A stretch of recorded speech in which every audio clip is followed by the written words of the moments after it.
Raka dan kitab terlarang. Setelah mendengar pengakuan sang raja, Raka tahu bahwa waktu tak berpihak padanya. Ia segera menuju bagian terdalam dari perpustakaan istana, sebuah ruangan yang hanya boleh dimasuki oleh penasihat utama kerajaan. Namun dalam keadaan genting, aturan itu tak lagi menjadi penghalang. Dengan bantuan Putri Laraswati yang diam-diam membawanya masuk, Raka membuka rak-rak berdebu, mencari kitab tua yang pernah disebut ibunya saat ia masih kecil. Laraswati, berbisik gugup, apa yang sebenarnya kau cari, Raka? Raka, kitab Rajah Tanah Tua, ibuku pernah bilang, makhluk-makhluk penjaga alam tak akan muncul tanpa panggilan atau perjanjian. Bayang emas bukan iblis, ia bagian dari dunia lama, sebelum kerajaan ini berdiri. Setelah mencari hampir 1 jam, Raka menemukan sebuah buku berkulit-kulit rusa, dengan simbol aneh yang menyala samar di bawah cahaya api. Ia membuka halaman demi halaman, hingga akhirnya menemukannya. Bayang emas, penjaga lembah cahaya. Bayang emas adalah roh tua dari zaman purba, pelindung lembah cahaya, tempat di mana langit dan bumi bertemu. Ia berwujud bayangan berkilau emas, dengan mata bercahaya seperti bara, tidak jahat, tidak pula baik. Ia adalah penyeimbang kekuatan alam. Manusia yang meminta bantuannya akan diberi kekuatan besar. Namun setiap janji membawa konsekuensi. Ia akan kembali saat bulan darah muncul kembali, untuk mengambil bayaran. Laraswati membaca pelan. Apa yang paling dicintai akan jadi tebusannya. Jadi ayah. Raka, sudah tahu sejak awal, kau akan jadi harga dari kekuasaan itu.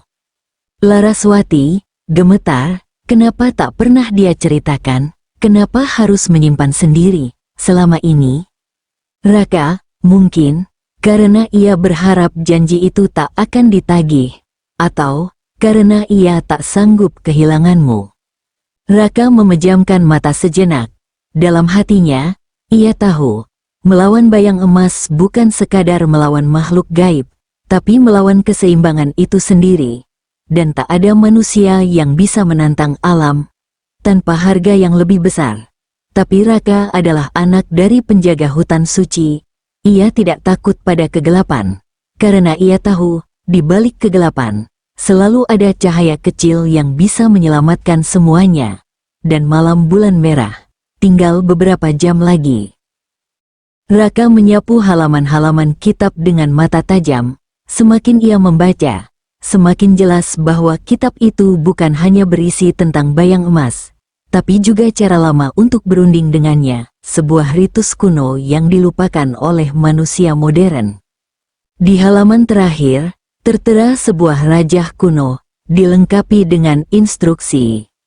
Untuk menegosiasikan janji yang telah dibuat, harus ada penukar yang setara, sesuatu yang berasal dari darah yang sama, atau pengorbanan sukarela dari jiwa murni. Ritual ini hanya dapat dilakukan di tengah lembah cahaya saat bayangan dan cahaya bertemu, di malam bulan darah. Raka mengerutkan kening. Raka, berbisik, penukar setara, darah yang sama, atau pengorbanan sukarela. Laraswati mendekat, wajahnya pucat. Laraswati, maksudmu, ada cara untuk menghentikan ini? Raka mengangguk pelan, namun hatinya berat. Raka, ada. Tapi bukan tanpa harga. Jika bukan kau yang diambil, maka harus ada yang menggantikan tempatmu, dengan kerelaan penuh.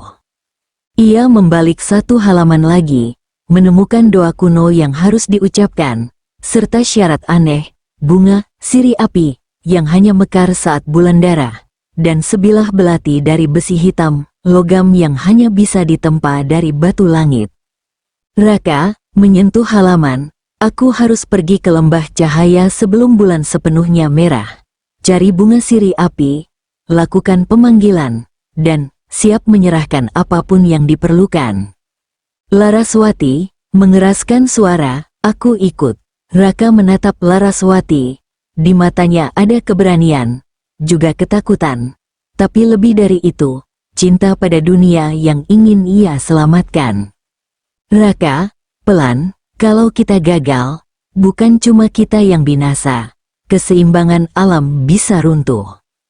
Laraswati tersenyum getir, kalau kita tak mencoba, kita pasti kalah. Raka menutup kitab itu, merasakan getaran halus dari kulit rusa yang tua.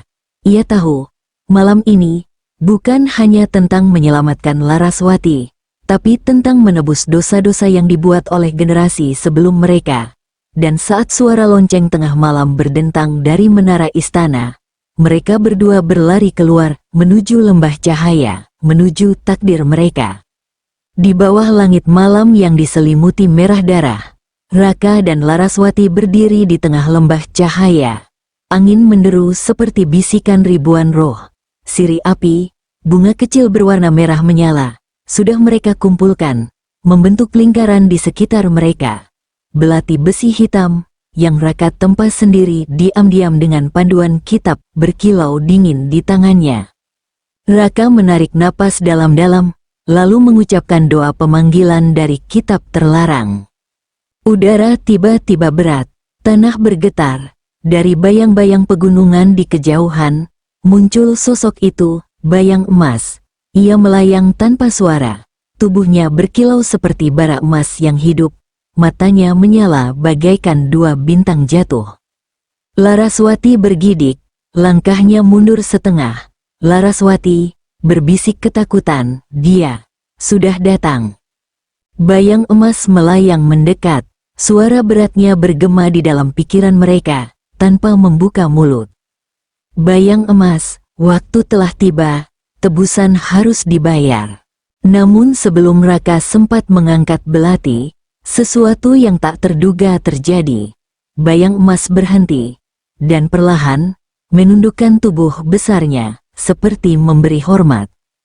Bayang emas, salam hormat, Pangeran Raka, darah dari Selasih, cucu dari garisku, pewaris lembah cahaya. Dunia seakan membeku. Raka membelalak, Laraswati menahan napas. Raka, tercengang, apa yang kau katakan? Bayang emas mendekat, wajah bayangannya kini membentuk sosok lebih jelas, separuh manusia, separuh cahaya hidup.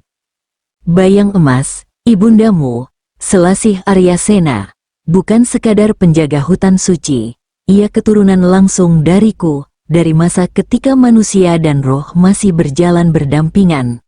Kau, Raka, adalah darahku, pewaris cahaya dan bayang. Raka gemetar, dunia yang ia kenal selama ini runtuh dalam sekejap. Bayang emas, janji yang dibuat oleh Raja Manusia tidak mengikatmu, Pangeran. Tapi darahmu memberi hak padamu untuk memilih, apakah kau membiarkan janji ditegakkan, atau menebusnya dengan darahmu sendiri dan mengambil kembali keseimbangan yang telah rusak. Laraswati mencengkeram lengan Raka. Laraswati, panik, Raka, jangan, kau bisa mati. Bayang emas perlahan mengangkat tangannya, membentuk pusaran cahaya keemasan yang bergetar. Bayang emas, pilih, Pangeran, malam ini, atau dunia akan berputar menuju kehancuran. Raka menatap belati di tangannya, lalu menatap Laraswati, satu-satunya orang yang ia ingin lindungi lebih dari nyawanya sendiri. Angin menderu makin kencang, bayang emas menunggu. Bulan darah kian membesar di atas mereka. Waktu hampir habis. Dengan tekad membara, Raka menatap tajam ke mata bayang emas. Ia genggam belati besi hitam dengan kedua tangan, dan tanpa ragu, menghujamkannya ke dadanya sendiri. Laraswati menjerit ketakutan. Angin berhenti berhembus. Waktu seperti membeku. Namun, tidak ada rasa sakit. Raka membuka matanya. Ia berdiri tegak. Darah tidak mengalir. Luka itu tidak nyata, melainkan berubah menjadi sinar keemasan yang merambat perlahan dari dadanya, memancar ke seluruh lembah. Bayang emas mengeluarkan suara berat, penuh emosi. Bayang emas, ketulusanmu, pengorbanan tanpa pamrih, membebaskan kita semua dari kutukan lama. Wujud bayang emas bergoyang, lalu berubah menjadi sosok lelaki tua berwajah lembut dengan mata keemasan, leluhur Raka, dalam wujudnya yang paling murni. Bayang Emas, leluhur, takdirmu bukan untuk mati. Pangeran, darahku tak akan membiarkan generasiku berakhir dalam kegelapan. Laraswati berlari ke sisi Raka, memeluknya erat. Raka hanya bisa menatap tangan kosongnya, belati itu telah menghilang, melebur menjadi cahaya. Namun sebelum mereka bisa bernapas lega, Bayang Emas mengangkat satu tangan lagi, wajahnya kini lebih berat. Bayang Emas, namun keseimbangan tetap harus ditebus. Dharmawijaya, Raja Ardana, masih harus membayar harga. Raka mengernyit. Raka, bagaimana? Bayang Emas menatap langit merah, suaranya seperti guruh yang jauh. Bayang Emas, setiap tahun, 100 domba harus dikorbankan di lembah cahaya. Sebagai pengingat, sebagai janji bahwa manusia menghormati alam. Bila lalai, darah manusia akan menjadi gantinya. Laraswati terkejut. Laraswati, 100 domba, setiap tahun, sampai kapan? Bayang Emas tersenyum tipis, penuh misteri. Bayang Emas, sampai dunia ini belajar hidup tanpa melukai tanah yang membesarkannya. Lalu, perlahan-lahan, tubuh Bayang Emas mulai memudar, berubah menjadi ribuan kilau cahaya kecil yang melayang ke langit malam, menghapus merah darah di langit, mengembalikannya ke warna biru gelap yang tenang. Raka menatap langit, hatinya campur aduk. Ia tahu malam ini adalah akhir dan awal dari sebuah janji baru. Sementara jauh di istana Ardana, Raja Dharmawijaya berdiri di balkon menara, merasakan hembusan angin baru, angin yang membawa bisikan dari lembah, tebuslah, atau hadapi murka alam.